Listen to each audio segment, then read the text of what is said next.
I mean, blown head gasket.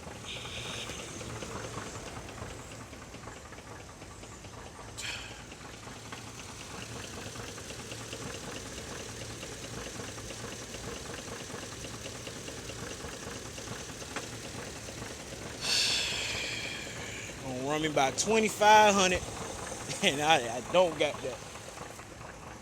Oh man.